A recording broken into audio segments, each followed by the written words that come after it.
Isa na naman pong mapagpalang araw sa ating lahat. At ako pong muli si Gabriel Santiago from Batch 3.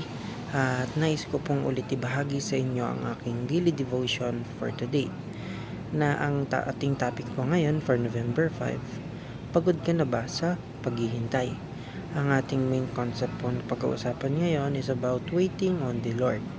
At ang ating Bible verse is nagmumula sa Psalm chapter 37 verse 7 na sinasabi po dito, "Be still before the Lord and wait patiently for Him. Do not fret when people succeed in their ways, when they carry out their wicked schemes." So, alam niyo po, minsan sa buhay natin, napakahirap talaga maghintay.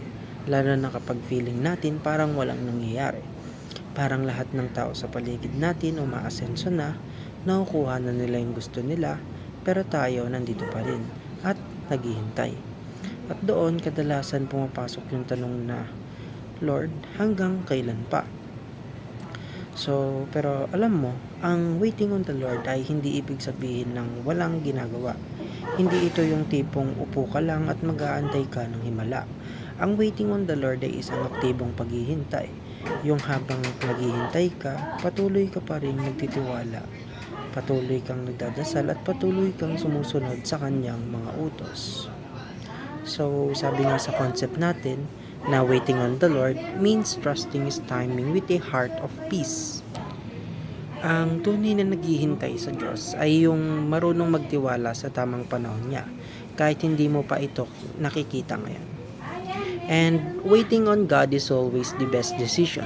Kasi kahit gaano pa katagal, alam na natin na ang plano niya ay laging mas maganda kaysa sa plano natin. Minsan gusto nating madaliin ang mga bagay, pero kapag tayo ang nagmamadali, kadalasan nauuwi sa pagkakamali. Pero kapag hintay natin si Lord, siguradong may kapayapaan sa dulo. Second is, waiting on God shows our faith in His wisdom. Kapag marunong tayong maghintay, pinapakita natin na nagtitiwala tayo sa Kanya, na alam niya kung ano ang tama para sa atin at kailan ito dapat ibigay. And lastly, waiting on God will never lead to disappointment.